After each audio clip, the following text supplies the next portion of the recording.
पहाडका सम्पूर्ण विद्यार्थीवर्ग एवं पहाडको सम्पूर्ण जनतालाई नमस्कार टक्राउँदछु। This is me, Surendra Chhetri, and I teach economics in RKSP School, Darjeeling. We all are aware of the situation, the tough situation, and fighting with the tough situation. What we see is that students from all over the hills are facing serious problem regarding their studies. The schools have been closed and they are out of touch with their studies. So, in order to help the students and to keep them in touch with the studies, we teachers have made an effort with the virtual classes. And I hope our students will take as much benefit, maximum benefit from these online classes and kindly cooperate with us. So, before I start with economics, I would like to give some information, important information regarding economics exam pattern of higher secondary examination, HS pattern. Okay. In higher secondary examination, the total written examination will be of 80 marks and the remaining 20 marks will be from the internal assessment or practicals or projects. Okay. In written examination, the question pattern is divided into 3 parts. Number 1, multiple choice question. Multiple choice questions.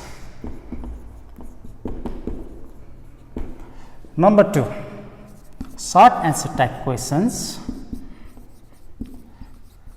Answer type questions. And number 3, long answer type questions. So, in this multiple choice questions, there will be 20 questions carrying 1 marks each,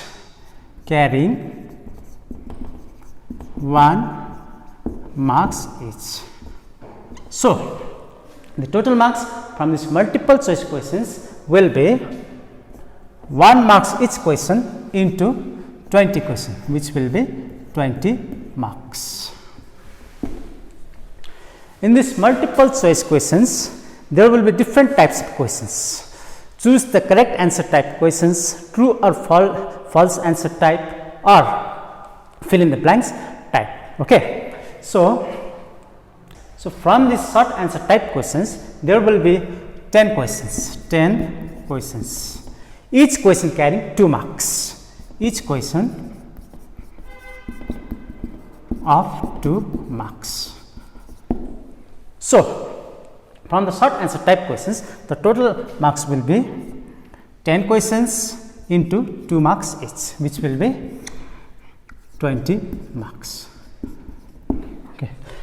Number 3, long answer type questions. Okay. From this long answer type questions, there will be 8 questions, and each question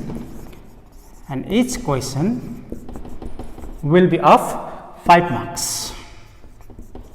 So, the total marks from this part, from long answer type questions, will be 8 questions with 5 marks each, which will be 40 marks. So, now when we add up the total marks from each type, from multiple choice questions, short answer type questions and long answer type questions, when we add up the marks, the total marks will be 80 marks. So, this 80 marks will be a written examination and remaining 20 marks will be from internal assessment or practicals or projects. So, with this information, now I would like to start with economics lessons. In class 12 HS syllabus, there are altogether 21 chapters.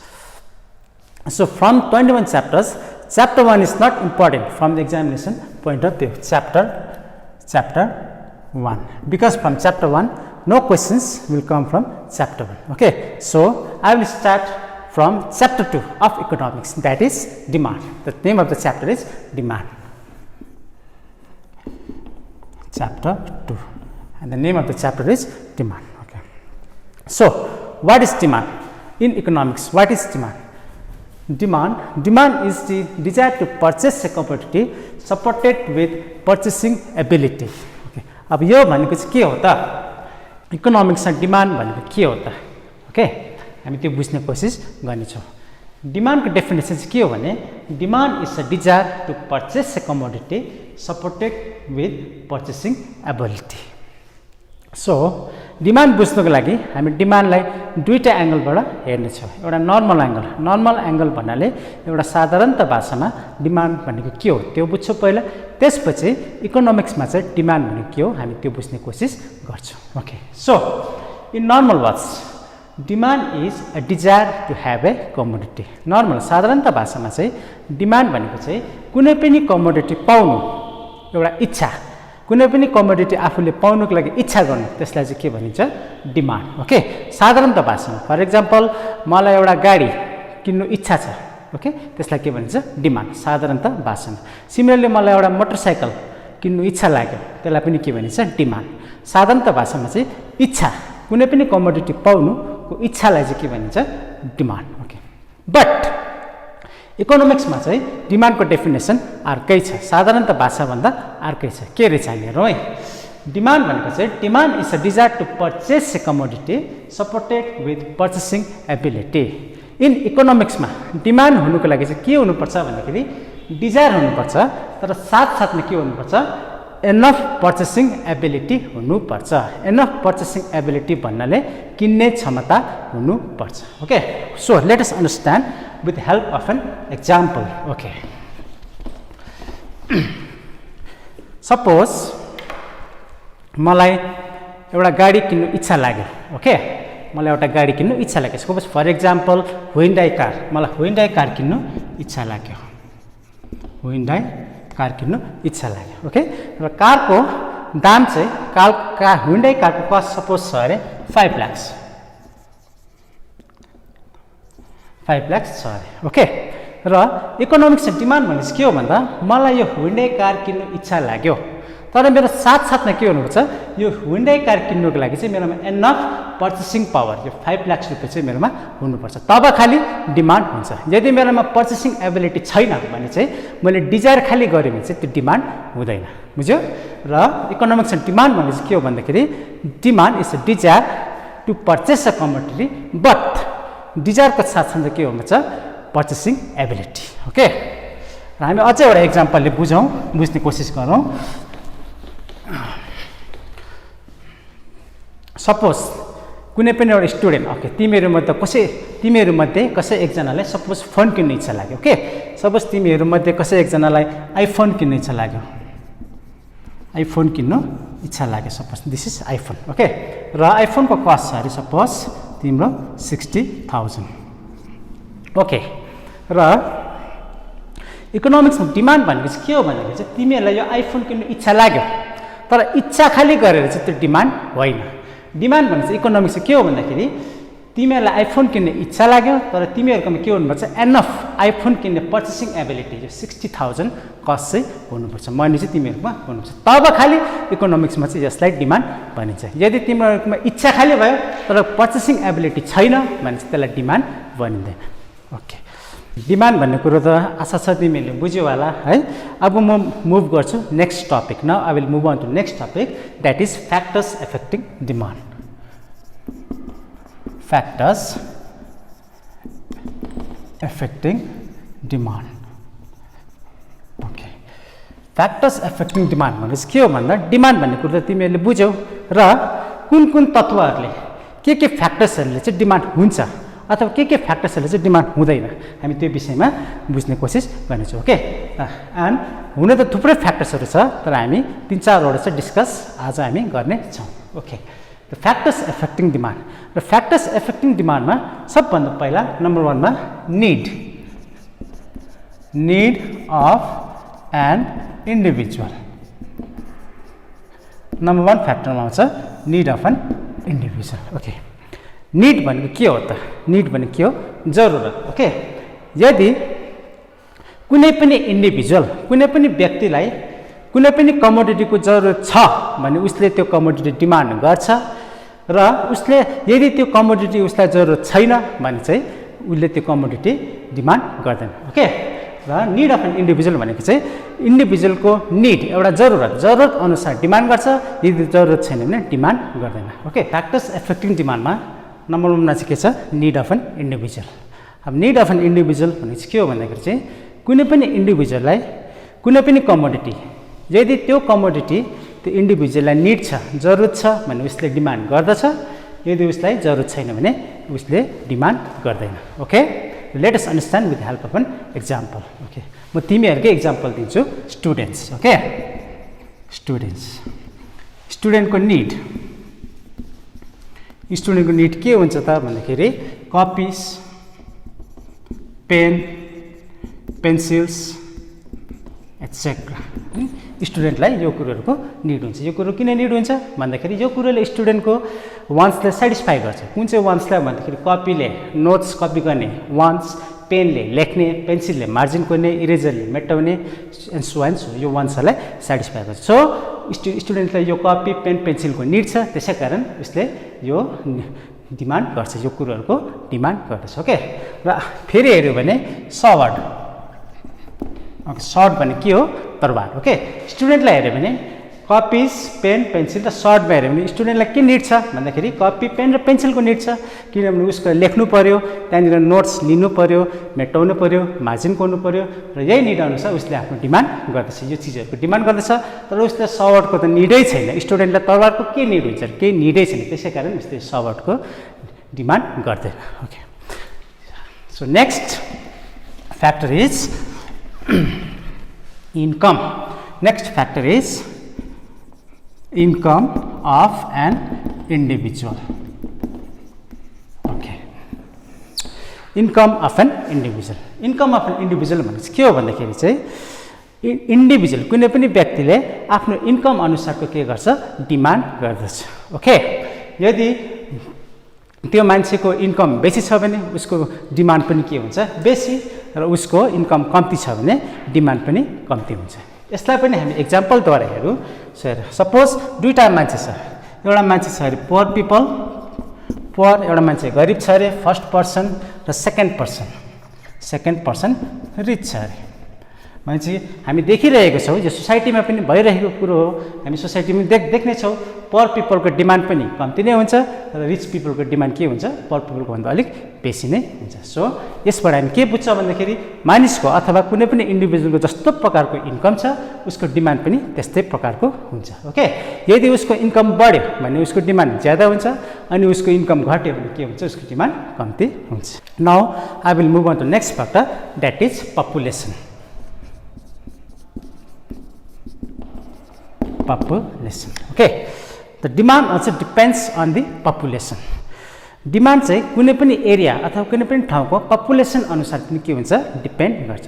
Okay, भन्नुको अर्थ के हो भने यदि कुनै पनि एरियामा population बेसी छ भने त्यो एरियामा डिमान्ड पनि बेसी हुन्छ, र कुनै पनि एरियामा पपुलेसन कम्ती छ भने त्यो एरियाको डिमान्ड पनि के हुन्छ, कम्ती हुन्छ। सपोज फर इक्जाम्पल म दुईवटा ठाउँ लिन्छु। ओके, सपोज हर्दासट्टा छ एउटा एरिया र अर्को एरिया छ, सपोज फर इक्जाम्पल तुङसुङ छ। ओके, सपोज हर्दासट्टामा स्टुडेन्ट्स बेसी छ अरे, र तुङसुङमा के छ अरे, बेबिज बेसी छ अरे। हेर है त, सपोज मैले दुईवटा एरिया लिएको छु, एउटा छ हर्दासट्टा, अर्को छ तुङसुङ। हर्दासट्टामा एरियामा स्टुडेन्ट्स बेसी छ र तुङसुङको एरियामा के छ, बेबिज बेसी छ। भनेपछि यो दुईवटा एरियाको डिमान्ड एरिया अनुसार हुन्छ, एरियाको पपुलेसन अनुसार हुनेछ। यहाँनिर हामी के देख्छौँ, हर्दासट्टाको पपुलेसनमा बेसी के छ, स्टुडेन्ट छ। सो यहाँनिर के डिमान्ड हुन्छ भनेदेखि चाहिँ यहाँनिर स्टुडेन्टलाई चाहिने चिजहरू, suppose pen, pencils, books etcetera, यो कुराहरू डिमान्ड हुन्छ हर्दासट्टाको पपुलेसन अनुसार। र तुङसुङमा के छ, पपुलेसन बेसी, बेबिज छ, र यसमा चाहिँ के बेसी डिमान्ड हुन्छ भनेदेखि चाहिँ यहाँनिर बेबीलाई चाहिने चिजहरू के हुँदैछ, मिल्क, डाइपर्स एट्सेट्रा। ओके, र हामी यहाँबाट के देख्छौँ भन्दाखेरि चाहिँ डिमान्ड चाहिँ पपुलेसन अनुसार पनि डिपेन्ड गर्छ। जस्तो प्रकारको पपुलेसन छ त्यस्तै प्रकारको डिमान्ड हुनेछ। Now I will move on to next factor, affecting demand, that is demonstration effect भनेपछि के हो भन्दाखेरि देखेर अथवा कसैकोबाट देखेर हुने इफेक्टलाई चाहिँ के भनिन्छ demonstration effect. So let us understand this with the help of an example. Okay, suppose एउटा गाउँ छ अरे, कुनै पनि भिलेज छ अरे. सपोज र त्यो भिलेजमा हामीले एकजनाले सपोज एलईडी टिभी ल्यायो अरे. ओके, एकजनाले एलईडी टिभी ल्याएपछि के हुन्छ, त्यो गाउँमा अरूले पनि देख्छ त्यो टिभी र थुप्रैले देख्छ, मन पराउँछ र के गर्छ, बिस्तारै अरू एक दुईजनाले त्यो टिभी पनि किन्न थाल्छ. Start buying LED TV. Okay, र हामी के देख्छौँ भन्दाखेरि यसमा चाहिँ पहिला त्यो भिलेजमा एकजनाले एलईडी टिभी ल्यायो र बिस्तारो अरूले पनि ल्याउनु थाल्यो. त्यसो गर्दा बिस्तारै त्यो गाउँमा 4-5वटा घरमा के हुन्छ, एलईडी टिभी. र यो चाहिँ कसरी भयो भन्दाखेरि चाहिँ डेमोन्स्ट्रेट भएर भयो. एकजनाले एलईडी टिभी ल्यायो, उसले डेमोन्स्ट्रेट गर्यो अथवा अरूले देख्यो, उसकोमा डेमोन्स्ट्रेट भयो र त्यसरी डिमान्ड अरूको पनि बढ्यो. So this effect is called demonstration effect. So now I would like to move on to the next topic in demand. So that is law of demand. आशा छ तिमीहरूले यो डेमोन्स्ट्रेसन इफेक्ट पनि बुझ्यो होला, डिमान्ड भन्ने कुरो पनि बुझ्यो होला. र म अब अर्को टपिकमा जाँदैछु, जसको टपिक चाहिँ के हो, ल अफ डिमान्ड. ल अफ डिमान्ड. ओके, र यो ल अफ डिमान्ड चाहिँ कसले फर्मुलेट गरेको भन्दाखेरि चाहिँ ल अफ डिमान्ड चाहिँ सबभन्दा पहिला प्रोफेसर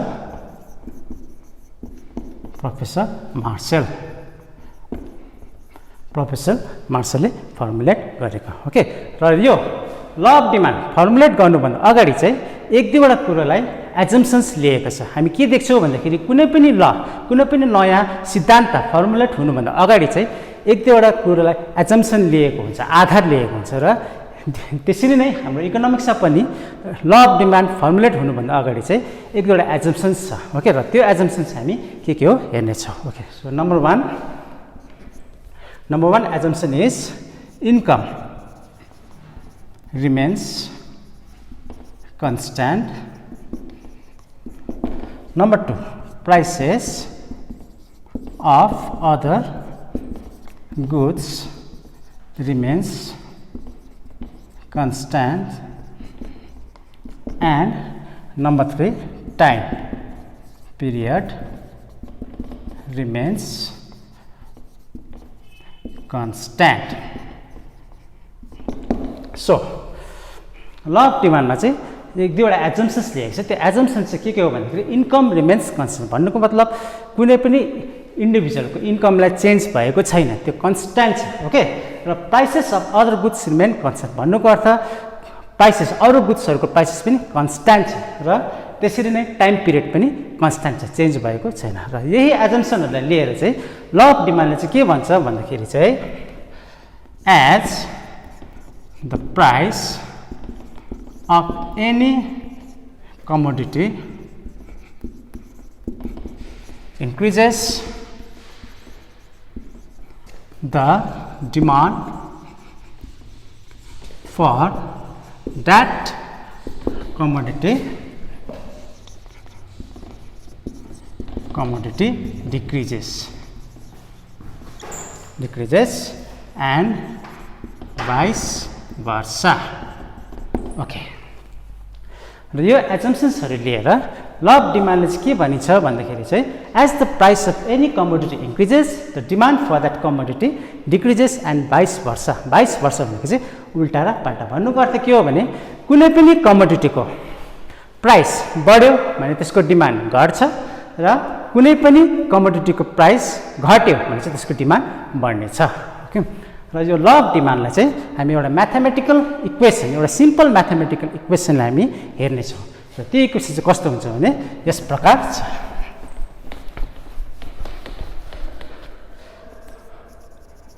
ल of demand. Demand is inversely proportional to price. Okay, र यो इक्वेसनबाट चाहिँ हामी ल अफ डिमान्ड इजिली बुझ्नेछौँ, हामीले इजिली हेर्न सक्नेछौँ। र यो इक्वेसनले चाहिँ के देखाउँछ भन्दाखेरि चाहिँ यो हो डिमान्ड, यो प्रपोर्सनको साइन र यो 1/प्राइस। हामी यहाँबाट के देख्छौँ भने जति प्राइस कुनै पनि कमोडिटीको यदि प्राइस बढ्यो भने के हुन्छ, त्यसको डिमान्ड घट्छ। ओके, र कुनै पनि कमोडिटीको यदि प्राइस घट्यो भने त्यसको डिमान्ड बढ्नेछ। र दिस इज दि ल अफ डिमान्ड। ल अफ डिमान्ड त तिमीहरूले बुझ्यौ होला, सायद डेफिनेसन पनि देख्यौ है। र ल अफ डिमान्डलाई हामी एउटा इक्जाम्पलद्वारा बुझौँ। ओके, सपोज म एउटा इक्जाम्पल दिन्छु, potato. Okay, potato. Okay, suppose potato तिमीहरूले कतिमा किन्दैछ अरे 30 रुपियाँ केजी, पर केजीको 30 रुपियाँ, ₹30 पर केजीमा तिमीहरूले के गर्दैछौ, पोट्याटो किन्दैछौ। ओके, तिमीहरूले यो के गर्छौ, किन्दैछौ। र पोट्याटोको दाम अचानक बढेर सपोज 50 रुपिस पर केजी भयो अरे, ₹50 पर केजी। ओके, र यति बेला चाहिँ के देख्छौ भन्दाखेरि तिमीहरूलाई यो पोट्याटो किन्नु के पर्यो, महँगो पर्यो, ₹30 भन्दा 50 भयो, र तिमीलाई यो पोट्याटो किन्नु के पर्यो, महँगो पर्यो। र त्यति बेला चाहिँ तिमीले के गर्छौ, त्यो पोट्याटोको डिमान्डलाई तिमीले घटाउँछौ। ओके, र त्यसरी नै पोट्याटोको दाम सस्तो भएर ₹10 पर केजी भयो, ₹10 पर केजी भयो अरे। र यति बेला हामी के देख्छौँ भन्दाखेरि चाहिँ ₹30 मा तिमीहरूले पोट्याटो जति किन्दै थियौ त्योभन्दा बेसी किन्छौ। यहाँनिर ₹10 भने किन भन्दाखेरि तिमीलाई के पर्यो, सस्तो पर्यो, र यहाँनिर के पर्यो, महँगो पर्यो। र यो इक्जाम्पलले हामी के देख्छौँ भन्दाखेरि चाहिँ जति कमोडिटीको प्राइस बढ्छ त्यति त्यो कमोडिटीको डिमान्ड घट्दछ, र जति कमोडिटीको प्राइस घट्दछ त्यति त्यो कमोडिटीको डिमान्ड बढ्दछ। Okay, so now after looking into law of demand, I would like to move on to next topic. Okay, next topic चाहिँ के हो भन्दाखेरि exceptions to the law of demand. Exceptions to the law of demand. Exceptions to the law of demand भने चाहिँ के हो भन्दाखेरि ल अफ डिमान्ड छ, ल अफ डिमान्डले भन्छ कमोडिटीको प्राइस बढ्यो भने कमोडिटीको डिमान्ड घट्छ, अथवा कमोडिटीको प्राइस घट्यो भने कमोडिटी डिमान्ड बढ्छ। तर यो सबै कुरोमा यो ल भ्यालिड हुँदैन। कतिवटा कुरोमा चाहिँ यो ल अफ डिमान्ड के भएको हुन्छ, भायोलेट भएको हुन्छ। ओके, र त्यसलाई चाहिँ के भनिन्छ, exceptions to the law of demand. र exceptions to the law of डिमान्डमा हेरौँ, सबभन्दा पहिला हामी के रहेछ exceptions to law of demand, एउटा सबभन्दा फर्स्ट के हो भन्दाखेरि Giffen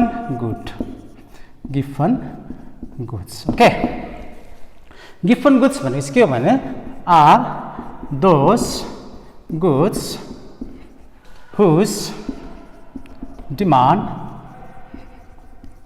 increases when its price increases. Giffen गुड्समा हामी के देख्छौँ, ल अफ डिमान्ड भायोलेट भइरहेको छ। ल अफ डिमान्डले यहाँनिर काम गरेको छैन। यहाँनिर के देख्दैछ भन्दाखेरि चाहिँ जति यो गुडको यो गिफन गुड्सको प्राइस जति बढ्छ त्यति नै यसको डिमान्ड पनि बढ्दछ। गिफन गुड्स भन्ने चाहिँ के हो भन्दा are those goods whose demand increases when its price increases. यहाँनिर हामी के देख्छौँ भन्दा गिफन गुड्समा चाहिँ ल अफ डिमान्ड के भइरहेको छ, भायोलेट भइरहेको छ। यो गुड्सहरूको प्राइस बढ्दाखेरि डिमान्ड बढ्छ। एक्जाम्पल्स के हो भन्दाखेरि भिन्टेज कार। नेक्स्ट हामी एक्जाम्पल के दिन सक्छौँ भन्दाखेरि चाहिँ antique painting. Antique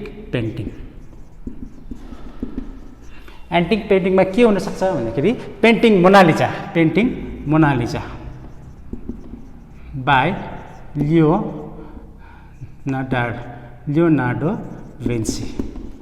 okay, Giffen गुड्समा चाहिँ के हुन्छ, जति यसको प्राइस बढ्छ यसको के हुन्छ, डिमान्ड पनि बढ्नेछ। यहाँनिर ल अफ डिमान्ड भायोलेट भइरहेको छ। र एक्जाम्पल्स भिन्टेज कार भन्नाले पहिलाको भ्यालुएबल कार, एन्टिक कारहरू जुन चाहिँ ओल्ड जमानाको कारहरू, यो कुरोहरू के हुन्छ भनेपछि यो कारहरूको चाहिँ जति प्राइस बढ्छ त्यति नै डिमान्ड बढ्छ। किन बढ्छ भन्दाखेरि यो कारहरूको के छ, भ्यालु छ। यदि प्राइस घट्यो भने त्यसको भ्यालु हुँदैन र डिमान्ड पनि घट्छ। र यति बेला चाहिँ हामी के देख्छौँ भन्दा भिन्टेज कार पहिलाको भ्यालुएबल चिजहरूको चाहिँ जति प्राइस बढ्छ त्यति नै डिमान्ड पनि बढ्छ। त्यसरी नै अर्को हामी हेरौँ एन्टिक पेन्टिङमा तिमीहरूलाई मोनालिजा भन्ने पेन्टिङ त यादै छ, Leonardo da Vinci.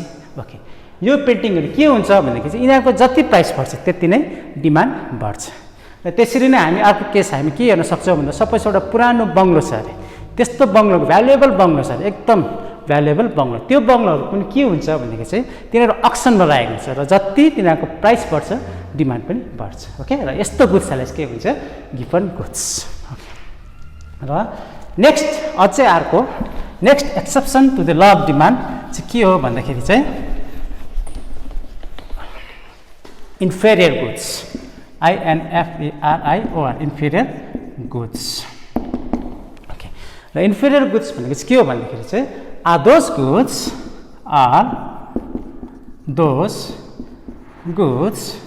whose demand decreases when the income of the consumer increases. Okay.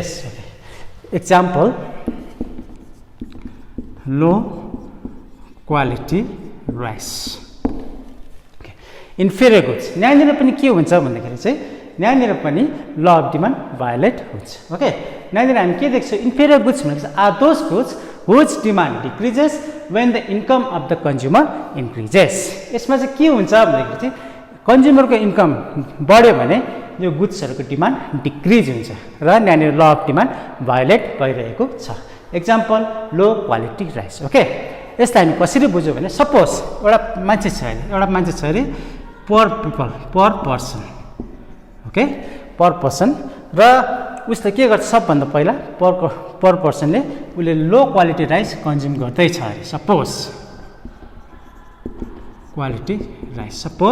उसले लो क्वालिटी राइस कन्ज्युम गर्दैछ र हिज ए पर पर्सन, उसले लो क्वालिटी राइस कन्ज्युम गरेर अचानक सपोज ऊ धनी भएर हि बिकेम रिच, सपोज ऊ धनी भएर र यति बेला चाहिँ उसले के गर्छ भन्दाखेरि चाहिँ जुन चाहिँ उसले लो क्वालिटी राइसलाई चाहिँ पहिला कन्ज्युम गर्दै थियो अब चाहिँ उसले के गर्छ भन्दाखेरि उसको इन्कम बढ्यो र यति बेला चाहिँ उसले के गर्छ यसलाई कन्ज्युम नगरेर सुपिरियर क्वालिटी राइस कन्ज्युम गर्छ। ओके, र हामी यहाँनिर के देख्दछौँ भन्दाखेरि चाहिँ this goods are called inferior goods. यहाँनिर के देख्छ भन्दाखेरि चाहिँ कन्ज्युमरको इन्कम अथवा इन्डिभिजुअलको इन्कम बढ्दाखेरि यो लो क्वालिटी राइसको डिमान्ड बढ्दैछ हो, यस्तो गुड्सलाई चाहिँ हामी के भन्छौँ inferior goods. Okay,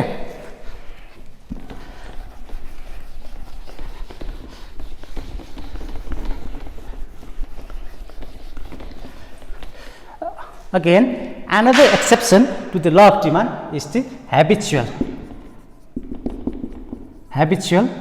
goods. habitual goods मा पनि ल अफ डिमान्ड भायोलेट भइरहेको हुन्छ। ओके, habitual goods मा के आउँछ भन्दाखेरि चाहिँ सिगरेट्स,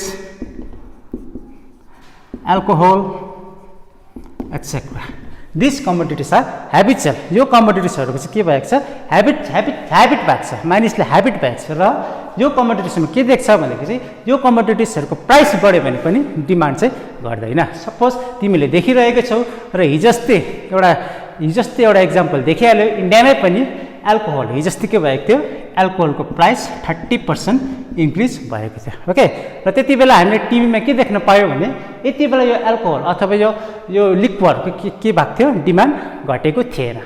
30% प्राइस बढ्दाखेरि पनि यसको के भएको थियो डिमान्ड जस्तोको त्यस्तै डिमान्ड बढी नै रहेको थियो र एक दिनमा गभर्मेन्टले कतिको रेभेन्यू उठाएको थियो 45 करोड। र त्यति बेला के देख्यो भन्दाखेरि एल्कोहलको दाम त बढ्यो तर पनि मानिसहरू के थियो लाइन लागेर 2 किलोमिटर 3 किलोमिटरको लाइन लागेर यो एल्कोहल पाउनुको लागि लाइनमा बसिरहेको थियो। र यस्तो गुड्सहरू ह्याबिचुअल गुड्सहरूको पनि के हुन्छ प्राइस बढ्यो भने यसको डिमान्ड घट्दैन, यसको डिमान्ड बढी नै रहेको हुन्छ। र हामीले हेऱ्यौँ तीनटा कुरालाई है, exception to the law of demand गिभन गुड्स हेऱ्यौँ, इन्फेरियर गुड्स हेऱ्यौँ, ह्याबिचुअल गुड्स हेऱ्यौँ र आशा छ तिमीले एक्सेप्सन पनि बुझ्यौ होला। Now I will move on to the next topic, that is change in quantity demanded and change in demand. Okay, we will discuss these two topics one by one. Number 1, change in quantity demanded.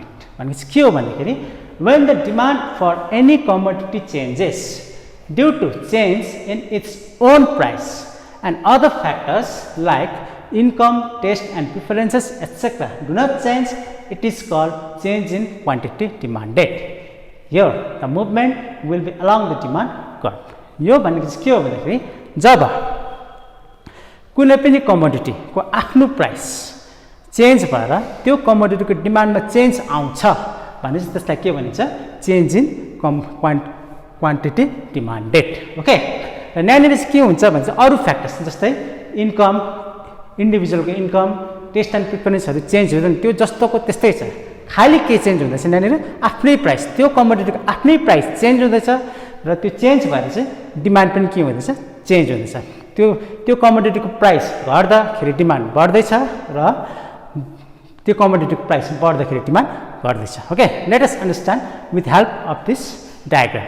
Okay, यो डायग्राममा हामी के देख्छौँ भन्दाखेरि यो D dash र D dash चाहिँ के हो डिमान्ड कर्भ, र डिमान्ड कर्भ जहिले पनि के हुन्छ डाउनवर्ड स्लोपिङ, ओह्रालो झरेको हुन्छ. र डिमान्ड कर्भ डाउनवर्ड स्लोपिङ किन हुन्छ भन्ने कुरो तिमीले प्रिभियस क्लासमा हेरेको छौ, सो त्यही भएर त्यो कुरालाई म डिस्कस गर्ने छुइनँ.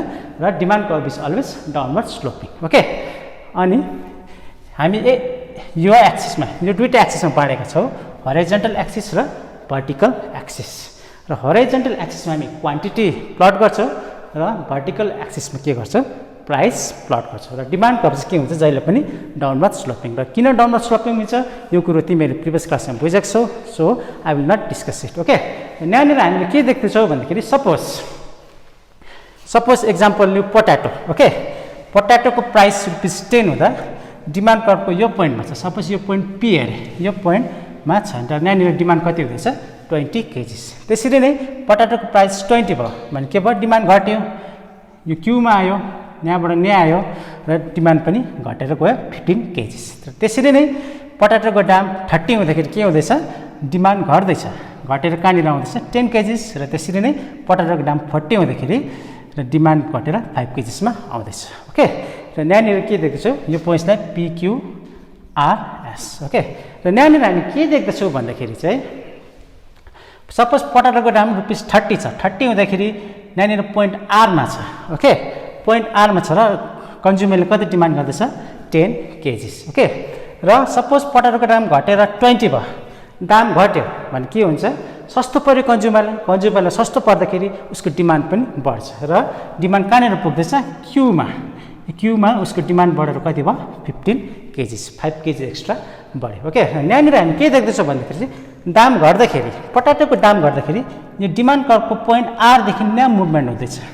ओके, र त्यसरी नै अझै दाम घट्यो भने मुभमेन्ट भएर कहाँ जान्छ पीमा जान्छ. र यदि यो दाम बढ्यो भने पोइन्ट आरदेखि एसमा जान्छ उकालो. पोइन्ट दाम बढेर 40 रुपिस पर केजी भयो भने के हुन्छ क्वान्टिटी डिमान्डेड घट्छ र के हुन्छ यो डिमान्ड कर्भबाट मुभमेन्ट भएर माथि एसमा जान्छ. र हामीले यहाँनिर के देख्दैछौँ भन्दाखेरि चाहिँ यही डिमान्ड कर्भमा खालि मुभमेन्ट हुँदैछ, घरि ओह्रालो जाँदैछ घरि उकालो हुँदैछ. किन हुँदैछ भन्दाखेरि चाहिँ प्राइस चेन्ज हुँदा आफ्नै प्राइस चेन्ज हुँदा यसरी मुभमेन्ट हुँदैछ. सो यस्तो मुभमेन्टलाई चाहिँ के भन्छौँ movement will be along the demand curve. र यो कुरोलाई चाहिँ के भन्छौँ चेन्ज इन क्वान्टिटी डिमान्डेड. र हामीले चेन्ज इन क्वान्टिटी डिमान्डेड त डिस्कस गऱ्यौँ है. र नेक्स्ट हामी डिस्कस गरौँ चेन्ज इन डिमान्ड. ओके, र चेन्ज इन डिमान्ड भनेको चाहिँ के हो त let us discuss. Okay, when the demand for any commodity changes due to change in other factors like income, taste and preferences etc. and the price do not change, it is called change in demand. Okay, यो भनेको चाहिँ के हो त जब कुनै पनि कमोडिटीको demand चाहिँ price change भएन तर अरू फ्याक्टर्स चेन्ज भयो, सपोज इन्कम चेन्ज भयो, टेस्ट एन्ड प्रिफरेन्स चेन्ज भयो र त्यसले गर्दा डिमान्ड पनि चेन्ज भयो भने चाहिँ त्यसलाई के भनिन्छ चेन्ज इन डिमान्ड. र यो केसमा चाहिँ के हुन्छ भनेको चाहिँ in this case the demand curve will shift its position either to the right or left. र यो केसमा चाहिँ इन्कम चेन्ज हुँदा टेस्ट एन्ड प्रिफरेन्स चेन्ज हुँदा प्राइस चेन्ज भएको छैन, डिमान्ड पनि चेन्ज हुँदैछ. र यो केसमा चाहिँ के हुन्छ भने डिमान्ड कर्भ चाहिँ शिफ्ट हुन्छ, कि चाहिँ राइटमा शिफ्ट हुन्छ कि चाहिँ लेफ्टमा. ओके, र यो कसरी हुन्छ लेट अस डिस्कस. ओके, अघिको केसमा के भएको थियो movement along the demand curve, खालि प्राइस खालि चेन्ज भएको थियो, अरू फ्याक्टर्स चेन्ज भएको छैन. र यो केसमा के हुँदैछ प्राइस चेन्ज भएको छैन, अरू फ्याक्टर्स चेन्ज हुँदैछ. सपोज हामी हेरौँ, let us explain understand with help of this diagram. Okay, र र यो केसमा हामी के हेर्छौँ भनेपछि यो डी ड्यास डिमान्ड कर्भ हो। ओके, र सपोज एउटा प्राइस छ अरे ओपी प्राइस छ अरे र यो ओपी प्राइसमा कन्ज्युमर कुन चाहिँ पोजिसनमा छ अरे suppose position S on the demand कर्भको एस पोजिसनमा छ र यति बेला उसको क्वान्टिटी डिमान्ड कति छ ओपी। ओके, र अब अरू फ्याक्टर एउटा फ्याक्टर लिउँ income. Suppose let us consider income. Suppose कन्ज्युमरको इन्कम बढ्यो भनेपछि के हुन्छ उसको डिमान्ड बढ्छ तर यहाँनिर कस्तो चेन्ज हुन्छ the demand curve will shift its position. कन्ज्युमरको इन्कम बढ्यो भने चाहिँ उस डिमान्ड कर्भ के हुन्छ शिफ्ट भएर राइटमा जान्छ D D double dash. Okay, राइटमा जान्छ र उसको डिमान्ड पनि बढ्छ। Now he will be on the new position on the demand curve. Suppose ऊ पोजिसन आरमा छ अरे suppose he is on the position R and P Q आरमा छ भनेपछि हामीले के देख्दछौँ भन्दाखेरि कन्ज्युमरको इन्कम बढ्यो। इन्कम बढ्दा के भयो उसको डिमान्ड कर्भ शिफ्ट भएर राइटमा गयो। उसको इनिसियल पोजिसन एस थियो र अब नयाँ पोजिसन कहाँ छ एसमा छ र उसको क्वान्टिटी पनि डिमान्ड भएको छ। सपोज उसको क्वान्टिटी डिमान्ड भनेर यहाँ पुगेको छ भनेपछि पहिला इन्कम चेन्ज नहुँदा प्राइस ओपी थियो र उस डिमान्ड कर्भको एस पोजिसनमा थियो र उसको क्वान्टिटी डिमान्डेड ओपी ओक्यू थियो। ओके, र अब के भयो अब उसको इन्कम बढ्यो। इन्कम बढ्दाखेरि प्राइस त्यतिकै छ ओपी नै छ। इन्कम बढ्दा उसले ज्यादा के गर्छ अब डिमान्ड गर्छ। उसको इन्कम बढ्यो र त्यो डिमान्ड कर्भको पोजिसन शिफ्ट भएर राइटमा पुग्छ डी डी डबल ड्यास र यहाँनिर न्यू पोजिसनमा छ र उसको त्यही प्राइसमा डिमान्ड बढेर कहाँ पुगेको छ ओटी। ओके, र त्यसरी नै इन्कम गर्दाखेरि the demand curve will change is position to the left. Demand curve कहाँनिर जान्छ लेफ्टमा जान्छ। सपोज कन्ज्युमरको इन्कम घट्यो भने के हुन्छ उसको डिमान्ड कर्भ शिफ्ट भएर लेफ्टमा आउँछ। Okay, to the new demand curve that is D dash D triple dash. Okay, र प्राइस त्यतिकै छ प्राइस कन्सटेन्ट छ र न्यू पोजिसनमा आएको छ। Suppose this position is let me give one alphabet degree D. Okay, यहाँनिर आएको छ। यहाँनिर हामी के देख्दैछौँ भन्दा प्राइस त्यतिकै छ तर उसको इन्कम घट्यो। यसको इन्कम घट्नाले गर्दा डिमान्ड कर्भ शिफ्ट भएर यो पोजिसनमा आयो लेफ्ट पोजिसनमा र यहाँनिर उसको डिमान्ड पनि घटेर जानेछ। सपोज डिमान्ड घटेर सपोज यहाँ जेडमा पुग्यो भनेपछि हामी के देख्दैछौँ भन्दाखेरि प्राइस घटेको छैन अथवा प्राइस बढेको छैन, प्राइस चेन्ज भएको छैन।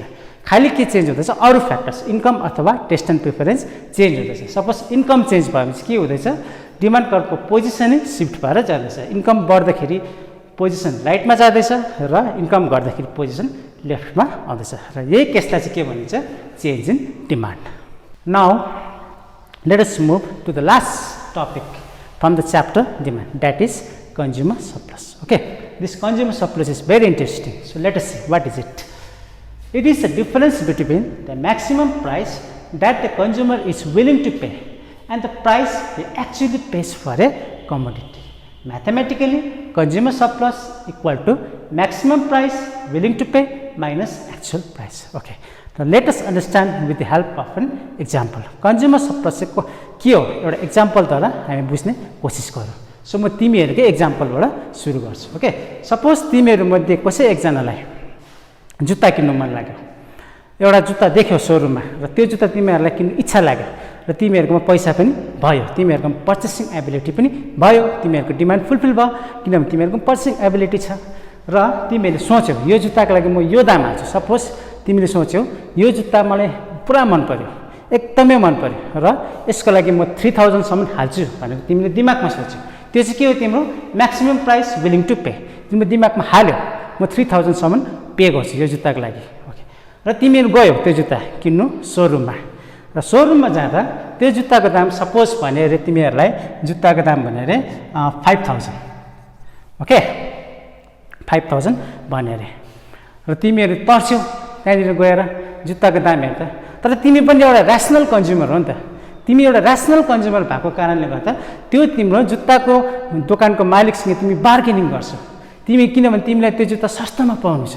ओके, र तिमी के गर्छौ बार्गेनिङ र तिमीले बार्गेनिङ गर्दै सपोज भने अरे तिमीले दाजु मलाई 2500 दिनुहोस् न भने अरे 2500 दिनुहोस् भनेर तिमीले माग्यो अरे, बुझ्यौ त। र दाजु पनि एउटा के हो दोकाने हो, उसलाई पनि प्रफिट चाहिन्छ। उसले तिमीले उसलाई पनि जति सक्दो प्रफिट कमाउनु हुन्छ र उसले पनि 2500 मा मानेन, 2500 मा मानेन। ओके, र फाइनली बार्गेनिङ गर्दा गर्दा गर्दा गर्दा गर्दा तिमीहरू दुईजनाको मा कहाँ सेटल भयो अरे 2700 मा सेटल भयो र त्यो 2700 मा तिमीलाई यो जुत्ता दोकानेले दिने पनि भयो र 2700 मा तिमीलाई यो जुत्ता पाउने पनि भयो। ओके, र अब नि हामी के देख्दैछौँ हेर है, जुत्ताको दाम 5000 छ, तिमीले 3000 हाल्छु भनेर सोचेको छ, तिमीले म्याक्सिमम प्राइस कति पे गर्न चाहँदैछौ 3000। ओके, र तिमीले लास्टमा बार्गेनिङ गर्दा दुईजना तालमेल गर्दा गर्दा लास्टमा एउटा प्राइसमा आयो, सेटल भयो, त्यो प्राइस चाहिँ कति हो 2700। यो चाहिँ के हो एक्चुअल प्राइस तिमीले यो पे गरेको। र यहाँनिर हामी के देख्दछौ भन्दाखेरि तिमीले त्यो जुत्ताको लागि 3000 तिर्न तयार थियो, तर तिमीले कतिमा पायो 2700, र तिम्रोमा कति बाँच्यो 300। र यो चाहिँ के भयो तिम्रो ह्यान्डमा सरप्लस हो। यही कुरालाई चाहिँ के भन्छ इकोनोमिक्समा consumer surplus. With this we finished our first chapter that is demand. Okay, so now I'll be giving some important questions that will be important for you from the examination point of view. I hope you all will note down the question and write the answers. So the questions are: number 1, state the law of demand. Number 2, give 2 exceptions of the law of demand. And number 3, what is given good? Number 4, define inferior good. And lastly, define consumer surplus.